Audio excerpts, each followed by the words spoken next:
Dropshipping is one of the quintessential businesses that people think about when they first think about starting an online business. And it makes a lot of sense. Like, hey, you don't need to buy all this inventory. All you need to do is focus on the marketing.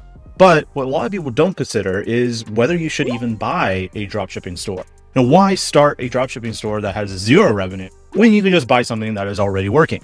But there is a bit more nuance here when it comes to dropshipping. So in this video, we're going to ask the question, should you even buy a dropshipping store, or is it even worth it to do, as well as help you avoid some major pitfalls with this business model in particular. Now, this is a good video for you if you are building a dropshipping store and you want to be able to sell this, because here at Empire Flippers, we have sold dozens of dropshipping stores from, a little bit sub 100K all the way up to 7 figures, right? So we have seen the gamut when it comes to dropshipping stores. And over the years, we have gone a bit back and forth on whether we'll even list them on the marketplace. Now, as of this video, we do list dropshipping stores on the marketplace, but very specific ones. And this specific traits of the type of stores we sell can also help you if you are a seller, you want to sell the store, but also if you're a buyer and you want to skip the whole startup struggle process and just go directly into making some money. So let's get into it.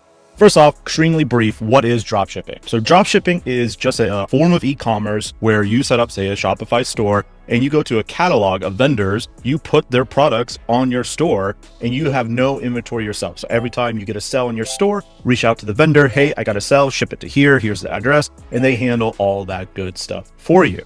So I've often compared dropshipping to e-commerce on training wheels. It has a lot of the same characteristics as a traditional DTC e-commerce store, but it allows you to really focus primarily on the marketing aspect and the technology and the brand building aspect, more so than the actual product research and distribution and the logistics and all that kind of good stuff. So with that comes some cons we need to talk about. So unlike a traditional e-commerce store, when someone buys a product from a dropship store, typically that product takes way longer to get to the end consumer. You see Amazon with their Prime Day, where it's like almost same day shipping at this point. That does not exist. And even in more traditional DTC stores where it takes like 2 to 7 days to ship a product out to the customer, with dropshipping stores, it could take like over 15 days sometimes, which wasn't a big deal years ago when e-commerce was still pretty nascent and new to the internet world. But nowadays, this is way below what people's expectations are, or I should say way above, but in a negative way. So this is something that dropshipping stores often have to face.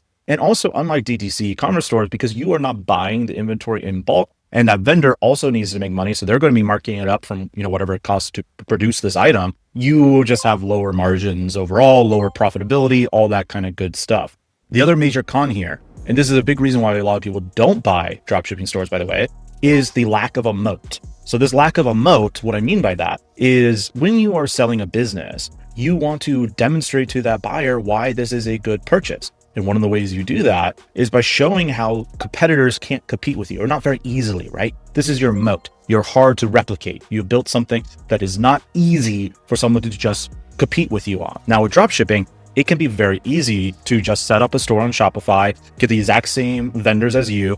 I'll go to your Facebook page or wherever you're advertising on Meta, just look at their ad library, and I can see all your creative, I can see all your landing pages, and I can set up the exact same clone of a store similar to yours in a day or two, right? So this is one of the big hallmarks of why dropshipping stores can be really, really great when you are starting out to, learn how e-commerce really works, but can be really, really terrible when you reach the end point where you want to get that life-changing exit. And because you don't have the actual product yourself, you're basically a middleman in a lot of ways with this product, that obviously leads to lower multiples. Now, all that sounds pretty bad. So why would anyone buy a dropshipping store? Well, let me tell you what can make a dropshipping store sellable. First off, just because you're selling someone else's product doesn't mean that you have to sell someone else's product that's trying to get everyone underneath the sun to sell their product.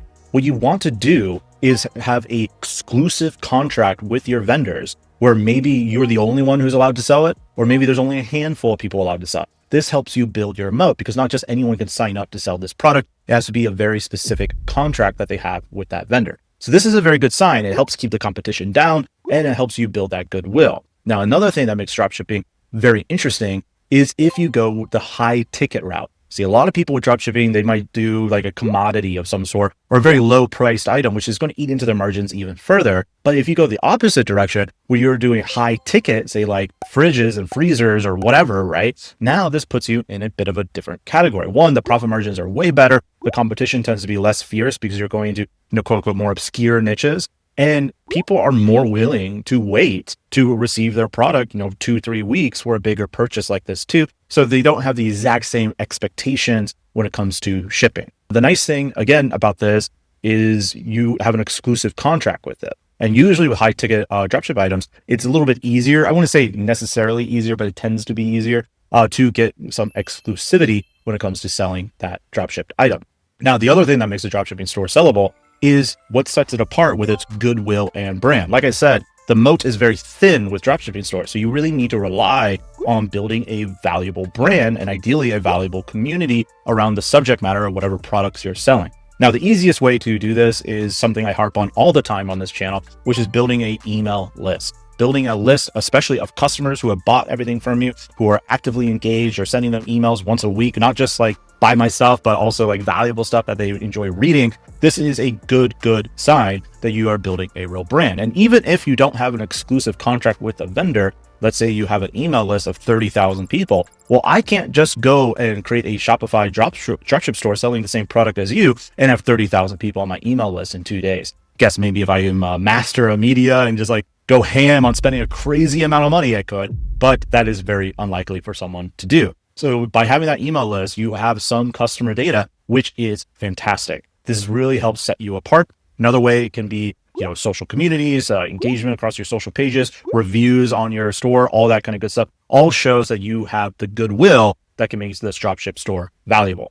So those are some aspects of what makes a dropship store, actually sellable. Now, from the buy perspective, what can you do to buy this dropshipping store and make it way more valuable? Well, this is where the real opportunity is for buyers in my mind, where you can say buy a $200,000 dropship store and then a few years later come and sell it with me again for say $1.5 million, right? So what I always recommend people to do, and this isn't just for e-commerce, but really for almost every business, especially online businesses, is you need to have full control of the business funnel. Now, when I say business funnel, I'm not just talking about marketing funnel, though that is an aspect of it, but I mean control end to end. And in terms of drop shipping, what are some stuff you don't control right out of the gate? Well, you don't own the product, right? You need to go and create your own product. So if you buy a drop shipping store, say cabinets, something like that, right? You can go and innovate and make your own cabinets. Now you have an advantage over, say, someone who's starting a DTC commerce store from scratch, because you already have data, you have ad campaigns that are working, you have SEO that's working. You already know what people are buying from your store. And because of that, you can use that as a little bit of R&D to go and invent a better version of that product that is your own product. So this is very, very valuable. I often recommend people, if you're testing out different things with your e-commerce store, to use dropshipping as a way to see if your audience, or if you can even sell a product similar to like what you want to make, right?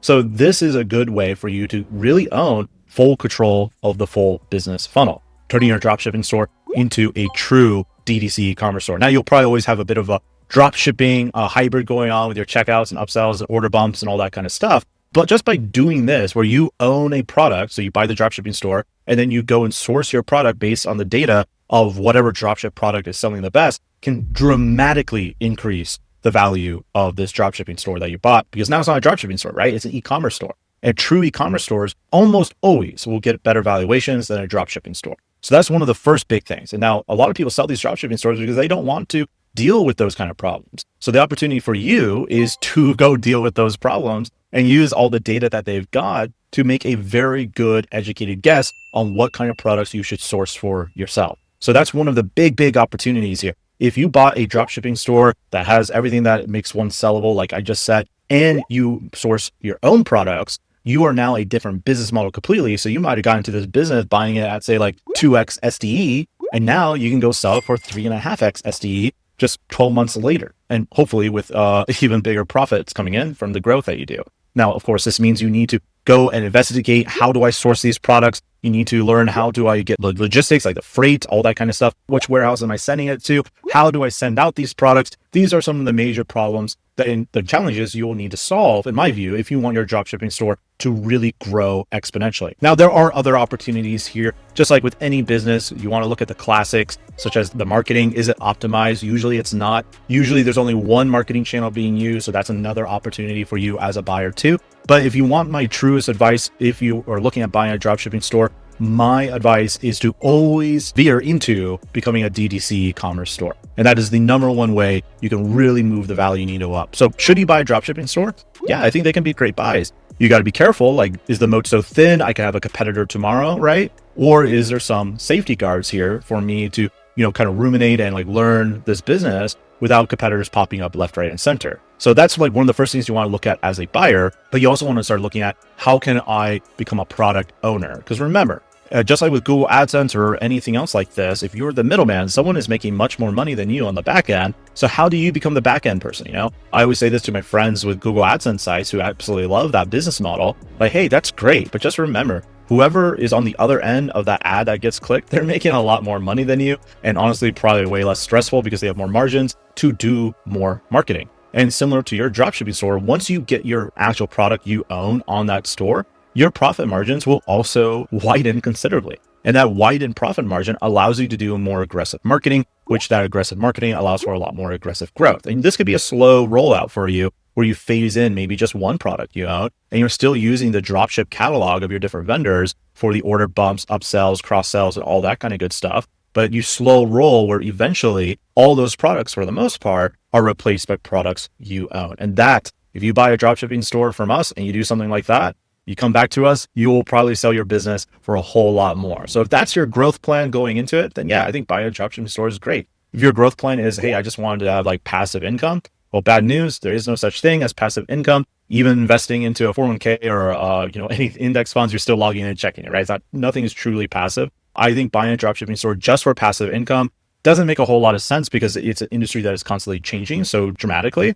If you are good at marketing and you have no interest in the DTC stuff, then there's probably a lot of opportunity for you to still buy a dropshipping store and optimize those marketing channels and do more marketing because usually there's only going to be one marketing channel. So there's still opportunities there. But if you want the most explosive growth in terms of the valuation of the store you bought, go source your own products, give it a 12, 24 months. Once you source and launch that product to your audience, come back to me. Grandpa Empire will help you sell what you acquired. So there's my general thoughts on dropshipping. Hope you guys enjoyed the video, shorter one today, but I'll see you in the next one.